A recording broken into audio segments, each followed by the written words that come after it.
Hey everyone, happy Friday. It is Tenisha Johnson. I am the owner of Johnson's Innovative Services, the home of resume design and career coaching. You know that we keep you competitive in this demanding job market.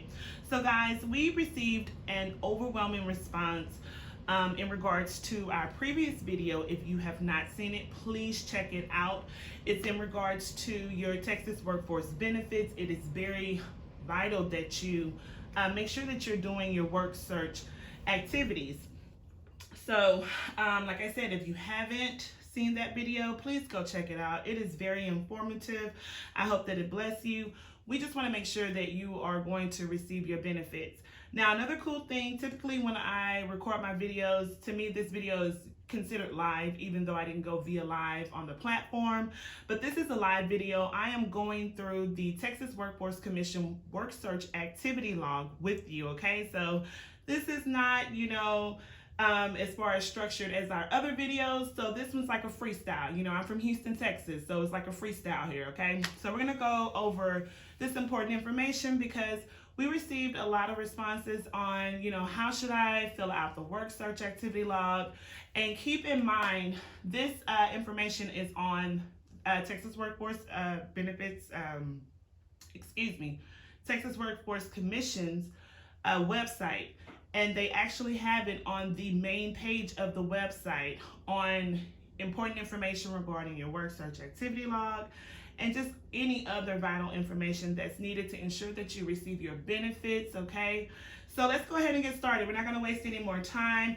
Make sure you like the video. Take a moment and just like the video for me, guys. It's definitely great to see that you like the video. If you dislike the video, that is great as well. I am an individual that I'm able to accept, both forms, both sides. So I appreciate all support. So let us know what you like. Definitely make sure that you subscribe. So guys, you can make sure you receive our videos every Thursday. We're a little late today, but make sure that you subscribe so that way you'll know that our videos are posted so you can share it to your friends. We thank you guys so much for all of the support. Trust me, it does not go unnoticed. All right, so let's go ahead and get started. Now, I'm sorry, I tried to make sure that I could get the full form. This form is located on their main website. I'll have the link in the bio, so that way you'll be able to go directly to the Texas Workforce Commission's website and you'll be able to print out the work search activity log, okay? So we're just gonna go through the form. So of course at the very top of the form, you're gonna make sure that you enter your full name. I would suggest your first name, middle initial, and last name. Now right below, they ask for the social security number. Now guys, make sure that since this is personal information, make sure that you store this information in a safe place, okay? You don't want any documents with your social security number laying around freely for anyone to see. So make sure that you keep this information. What I suggested as well is that you can just put the last 4 digits at this time of your social security number if you like. And then of course, if you do a payment request where you are advised that you need to send in your work search activity log, then go ahead and fill out the full social security number. Just make sure you keep it in a secure place, okay? Now over to the top right of the work search activity log, they have week of. Now keep in mind, you are to do your required number of work searches, okay? And of course there's different classifications for different types of claimants that are receiving benefits. So you already know as far as how many work searches you should complete each week. And that is when you're doing your payment request where, they verify that information, you certify that, hey, yeah, I did do my work searches that required for this week. So make sure you have the correct week, guys, okay? You want to keep up with that information. So make sure you have the correct week. That'll be from this week to that week. Make sure you put the full month, date, and year format, okay? Now at the bottom of that, it has number of work required searches. So of course, if you're required to do 3, you're gonna put 3 there, okay? Now underneath, they have some verbiage on this document. It says, if you are still unemployed after 8 weeks of benefits, you should reduce your salary requirement and look at more job openings. Make as many copies of this as you need or print copies. And then they have, which is really cool, they already have a built-in link on the work search activity log that you'll be able to click, and it'll take you directly to a blank copy of this form. I suggest if you have software that's available, of course you can, I'm sorry, let me correct myself. They already have it available where you can just go ahead and start, typing throughout the full document. So what you can do, you can fill out this form electronically, or you can print it out and retain printed copies so you can have a hard copy with all of the information as well. It's whatever is comfortable for you. The easiest for you, you just want to make sure that you are following the required guidelines. So, you may say, okay, what does that mean? That I should reduce my salary requirement and look at more job openings? Well, they're saying, hey, if you're still unemployed after 8 weeks, because, Texas Workforce Commission getting benefits is just, temporary aid and until you find your next job. It is not to replace an actual job. So if you are still unemployed after 8 weeks, they recommend that you reduce your salary requirement. So of course, if you make $100,000 a year, they're going to probably say, hey, you might want to look at $85,000 a year. It's just saying that you need to reduce as far as your salary requirement and look at additional jobs to see if there's some openings, okay? So you make sure you keep that in mind, okay, guys?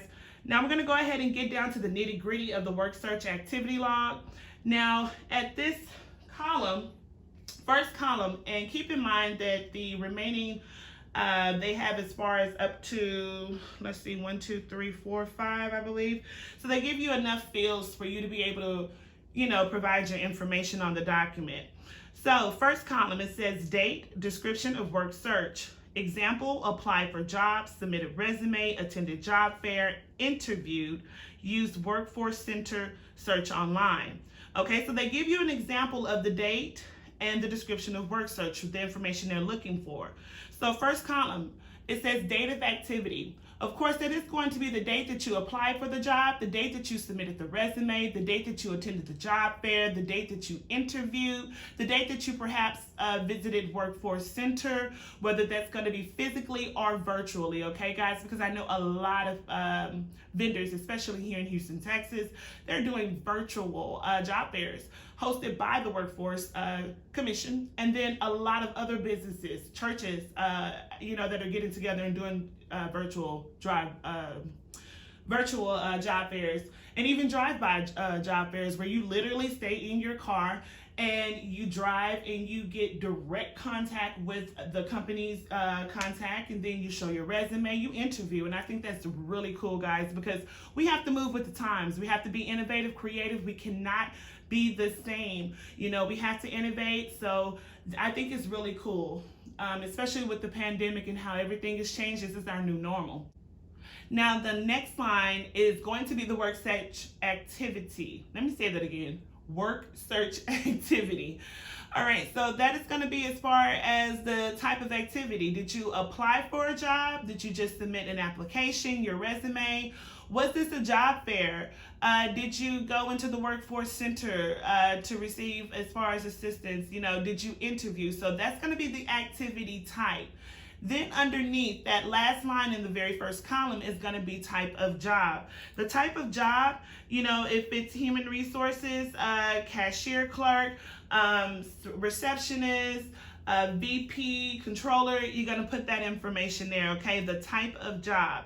Now let's move over to the second column, okay? You're going to move from left to right, all right? Because if you look down, that is a new area for you to put the next set of information for your work search activity, okay? For that certain time frame, all right? So now you're going to go ahead and go over to the next column. This next column is name, location, and telephone number of employer, service, and agency. Okay. And underneath, they say for address, use street or internet address. Okay, guys? So they're definitely saying, hey, if you do not have the physical address of the company, which you should be able to find that information. Typically, a lot of companies are going to post that information. Houston, Texas, they'll even say on the job requisition, which is the same as the job posting, they'll have the location information. And if you have to take a little bit more initiative to look up that location address, do so. That's public information, okay? There's no reason why we should say we don't have an address. But if you cannot provide a physical street address, which it does happen in cases, okay? Very understanding. TWC is saying use the internet address. Well, what is the internet address, Tenisha? Well, I'm glad that you inquired. The internet address, of course, is the website address, okay?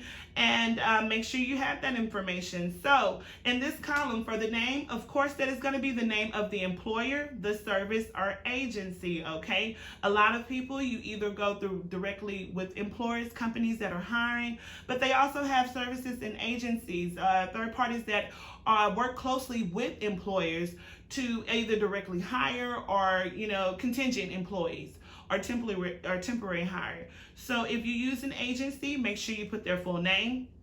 Make sure that you put the full physical address of the employer, service, or agency. Keep in mind, if you do not have the physical address, if you cannot find that information by putting in the initiative and work, then you use the internet address. That's the website address for where you applied. Then you're going to provide an area code phone number. Now, sometimes people say, well, there's not a phone number that's available. Typically in our job requisitions, they're going to place the name of the company, and if they have the location information, typically they'll have a number or a contact in some cases for human resources for that business. If it's not available, do take initiative and see if you can find that information on your own. It is public information as far as the general contact number for the company that you're applying with. Typically, some companies have a job aid line direct that you can reach. So look for that information. You should be able to find a telephone number, okay, guys? It's just like looking up when you're ready to order pizza and you say, I'm hungry. So you order pizza, you look up the name of your favorite pizza place, and you find the number because you are determined to eat that slice of pizza. So apply that same method and initiative when you are looking for work, okay, guys? We got to do everything that we need to do to be competitive in this demanding job market and to ensure that you receive your benefits. This is, the aid that you're receiving in order to help you pay your bills. In the meantime, till you find that career, which I am in agreement with you, and I am in belief and in faith that you will find the career of your dreams. Okay, now we're going to go over to the third column. Remember, we're going from left to right. So we're over here to the third column, contact information. Now in this column, it says complete all that applies. So keep in mind, if it does not apply, don't stress, okay? Don't say, well, Miss Johnson, I don't. It's okay. Complete all that applies. That means in understanding that, hey, I know that not all of this is going to apply to you. Some of this may, you may not be able to answer. Okay, just move along. All right, so in this column, the first line is person contacted. Now, keep in mind that any job posting, when you, when you reach out to someone, or if that information is already within the job requisition, typically there are third-party agencies, and some of the employers will provide a contact name as well for you to reach out. But make sure you list that person's name, okay?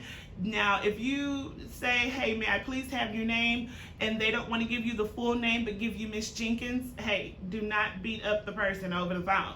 Just take Miss Jenkins, okay?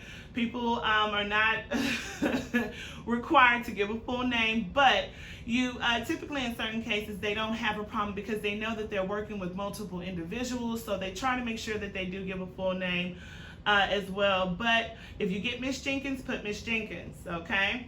Now, in addition, it's going to say contact information. Is this by mail? Enter address at left, email, or fax, okay? So they want to know, hey, how did you contact the person? Was it by mail? You're going to have it at it says enter address at left. Or if you contacted them by email, you'll have that information. And keep in mind, guys, keep your receipts. Of course, when you send any email, it's going to be stored over in your sent folder. If you need to archive it for additional time, then do so. So ensure it does not delete. You want to ensure you have all your T's crossed and your I's are dotted. So also, they have a field for fax. If you contacted the person by fax, go ahead, place the fax number, and make sure you keep, as far as those fax transmittals, okay, those are receipts. I'm a person that is all about logic. Come at me with receipts. That means proof, showing that you have did the required. Okay, so now we're over to the very last column, okay? It's 4 columns. Remember, left to right. You start left to right, and then you have additional fields below to do the next set of information for your work searches, okay? If you have 3 work searches, I should be able to see 1 here, 2 here, 3 here. If you have 4 work searches, I should be able to see 1, 2, 3, and 4, okay?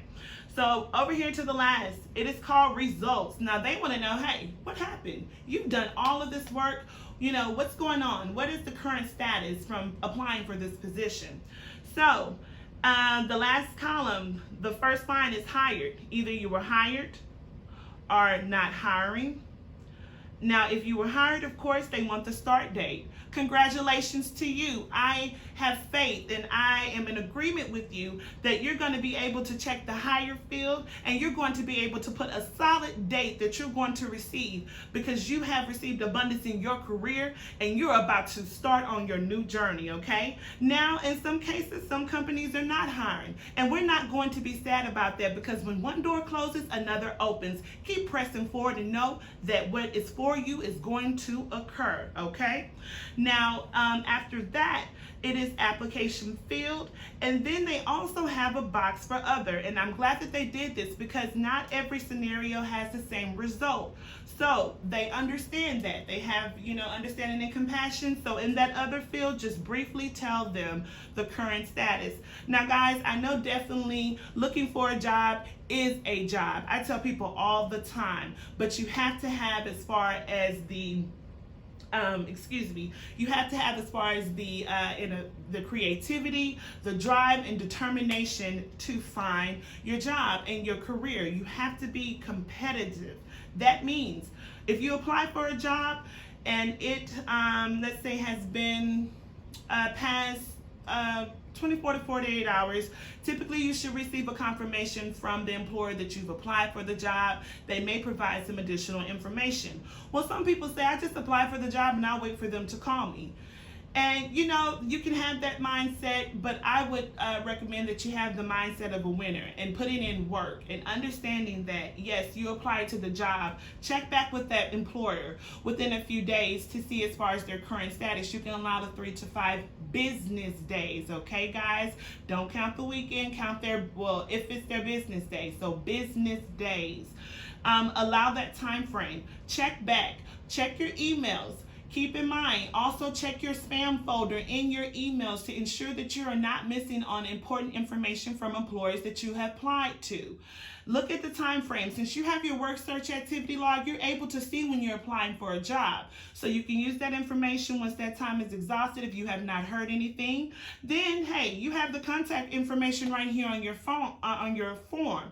So what you're going to do is go ahead and reach out to that person. Reach out to them by mail, by email, by fax, by phone. It is nothing wrong with doing a little further research and reaching out to the company and saying, hi, I applied for this position. I just wanted to check on the status and see such and such. Now, typically, since we have gone virtual, the job portals will actually provide updated information for you. So that means that the employer that you apply to, they're going to have this job portal that you have a username and password to log into. You'll be able to see the updates. Typically, those updates should be once they're made through the portal, they should be able to send you an email notification saying, hey, we received your application, we're interested in interviewing you or going to the next course of action. So guys, make sure that you're checking your emails. Make sure that your phone is fully charged. Don't say that you're looking for a job and your phone is on low. Okay, you make sure that your phone is charged, make sure that you're ready to go, make sure that you have your work search activity logs available at all times as well, just in case if TWC inquires. Keep in mind that every time you do your payment request, it's going to have pretty much a disclaimer that's saying that, hey, you're gonna commit to saying that, yes, I did my work searches. Now, if they inquire for it, you wanna make sure you have this information handy at all times. I personally say if you can do both, you can print out copies. Definitely easier to do it this way, electronically store it. You can even store it on a USB drive, store it in your folder. Make sure you have the information just available, okay, guys? And TWC is understanding. They're going to give you time to send that information. Just make sure that you do what they say. So guys, I hope that you enjoyed this video. I just wanted to go over this work search activity log from the Texas Workforce Commission because we received an overwhelming response. You guys made that video. I have over 600 views and I am blessed for that. I have other videos where it's just like 5, 10, 10, 20, 25, 30, 35, 40. And I am blessed for that. I am humble because the way I view it is that someone saw my video, and I hope that it was a blessing to them as it is a blessing to me, because someone helped me out in God-given talent. I just love helping individuals through career education. So guys, I hope you enjoyed the video. Make sure you like the video for your girl, subscribe. I can't wait till I have the set amount of subscribers here so that way I can go live on the platform. But thank you so much for your support at Johnson's Innovative Services. We keep you competitive in this demanding job market. Be blessed.